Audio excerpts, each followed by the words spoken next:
Hello, everyone, and welcome to Just Checking, the podcast that tries to make a bridge to enable conversations about belonging, cultures, and in this case, the life of expat people. It is an honor for me to welcome Jorge. He's a high executive in different industries. We met because we studied our MBA at the same place. But I'm not going to steal the thunder. Welcome, Jorge. Hi, How are Alex. Welcome. And I'm gonna Good to allow see you. to explain how we met and a little bit of his background. So Jorge, if you can share with our audience who you are, where you come from, how we met, and a little bit of your background. Super, Alex. Very briefly, I'm from Argentina. And at some point, after working in Argentina for some years and a background in business, I decided to do an MBA, as you said.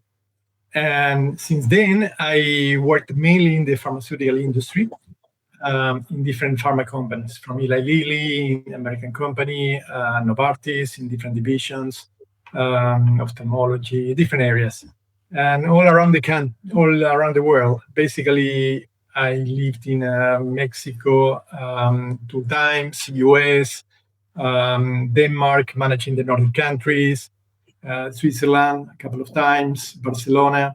Right now, I'm in Rome, Italy, a wonderful city. Excellent. So you're a perfect candidate to share how is the life of an expat person.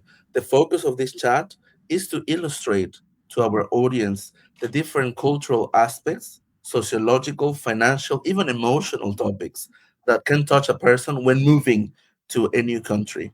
Let us start with which has been the most challenging place in which you have had to move. Maybe because it was the first time or because it was culturally so different that you had to adapt heavily on it. I would say two places and two different experiences. The first one was when Eli Lilly offered me to go to Ecuador to do a feasibility analysis of setting up a new affiliate, a new business. We were not operating in that country. So basically, I landed there in Ecuador alone. We had no operations, no support, no one. And I had to deal with distributors, with governments. It was completely a new world for me, and I had to present to the company my best advice about being there directly or just continue working with distributors. So I was very young at that moment, and my first steps in the pharma industry. So it was a big job. The second one I said was a job that was in the US. And even when I had some experience in sales before in a different industry, in technology, in pharma, Eli Lilly at some point told me, Jorge, we want you to continue your development as leader, and you need to understand very well the US market, which is the main market in the world. But you will start in sales. And I trusted the company. I said, look, this will be easy. I already worked in sales many years in Argentina. When I arrived there, it was completely different environment, super competitive. Even in Europe or Latin America, different sales reps from different companies, they support each other. And they even tell, look, the doctor is there now. You can see, you can visit him. Or in the US, it's all the way around. It's very competitive. Even some people lie to other competitors about some things to avoid, kind of competition. So for the first 3 months, I remember I was coming back home. I was telling my wife, this is so hard. It's impossible for me. I don't know. I feel stupid. And then naturally, I adapted, and I became a different type of. I was not the traditional sales rep. There, doctors and customers start to listen to me, want to know me about how a guy from Argentina was there in Los Angeles, and then everything changed. But it was quite traumatic at the beginning.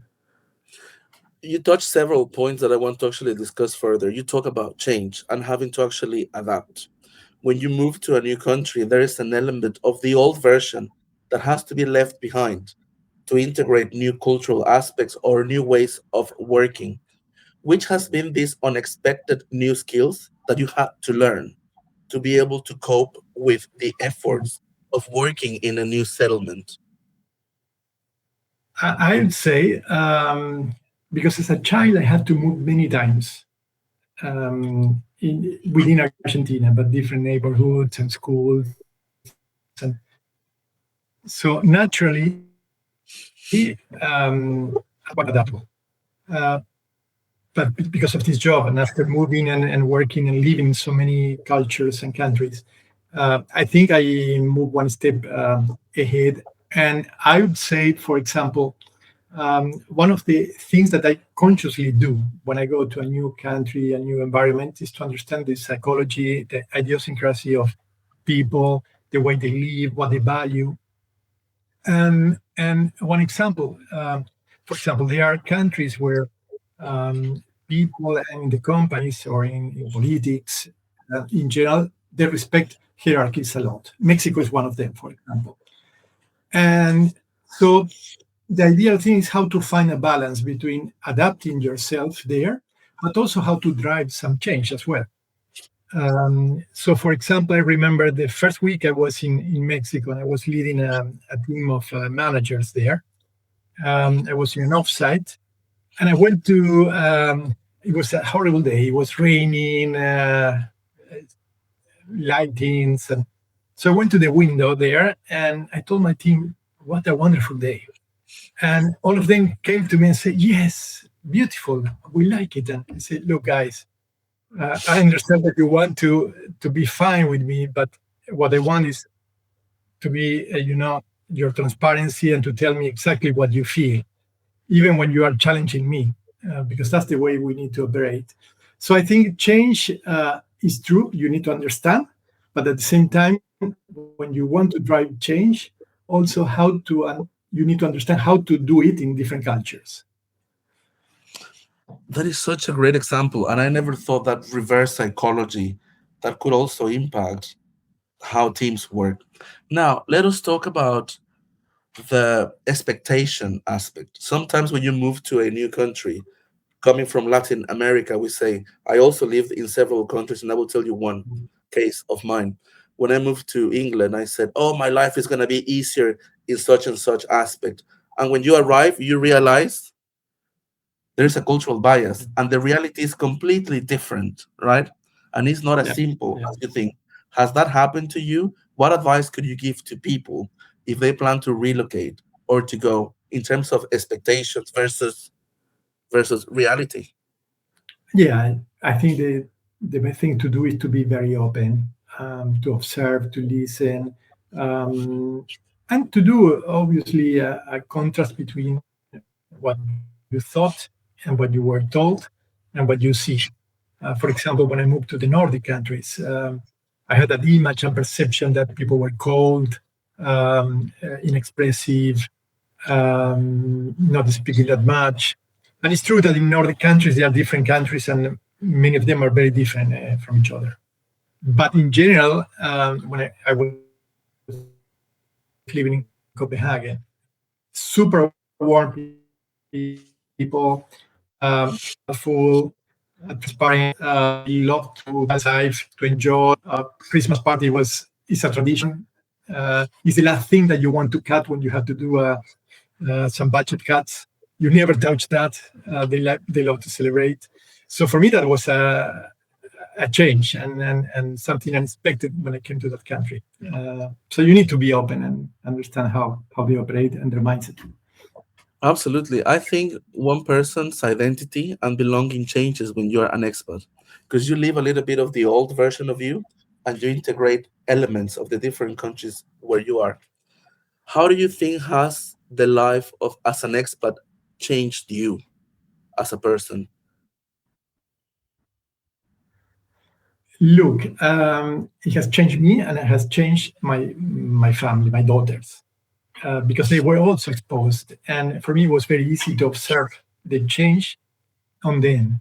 And one example, um, after living in Mexico, you live in kind of a bubble. In the US as well, nice neighborhoods, and particularly in Mexico, where um, there is some differences in depending where you are in society.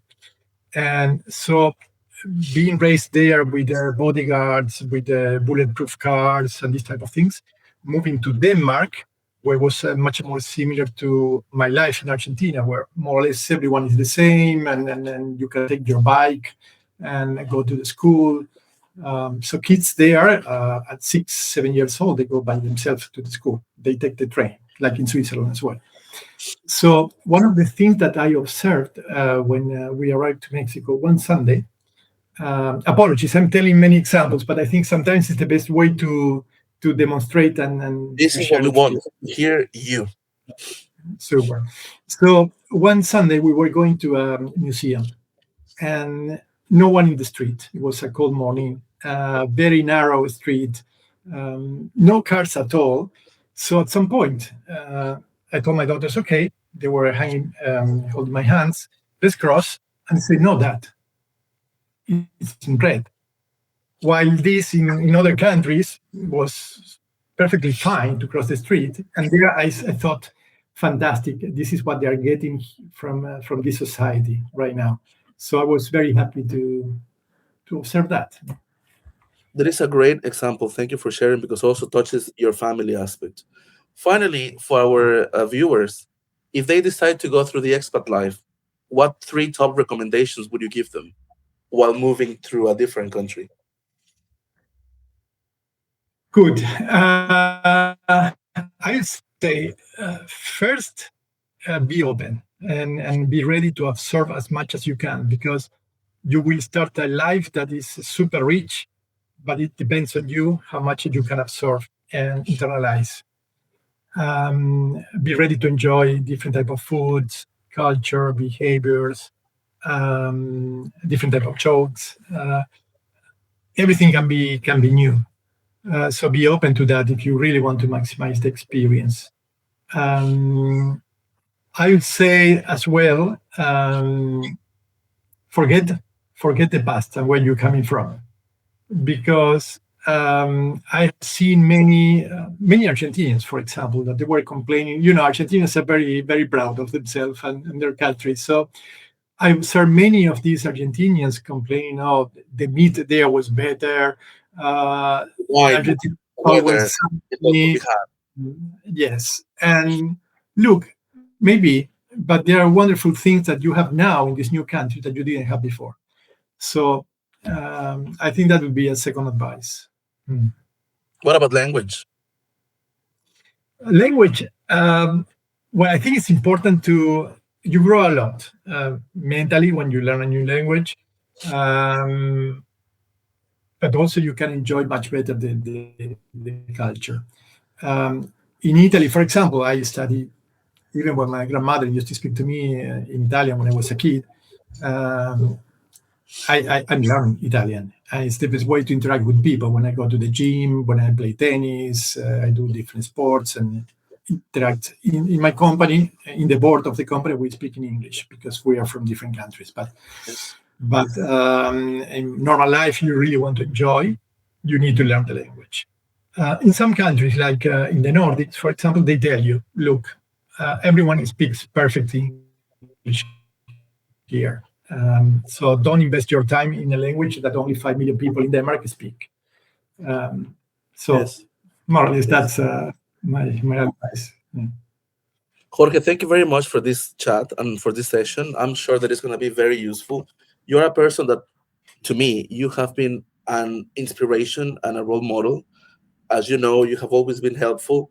You're a person who is extremely busy, and you always have carried on leadership and leadership with your kindness and through your own example living values. So I want to say publicly and to the audience that also that's something really important to keep yourself based on kindness, and a great leader like you can make a difference regardless of where you come from. Grazie mille, ti ringrazio e chiuderemo questa conversazione parlando italiano e per la nostra audienza di quel paese. Ti ringrazio Jorge, grazie mille. Grazie, gracias, Alex. Thank you so much. It was a pleasure. It Thank was a you. pleasure having you. Thank you, everybody, and see you soon in Just Check In for more information about cultural belonging and expat life. Take care. See you soon. Bye bye.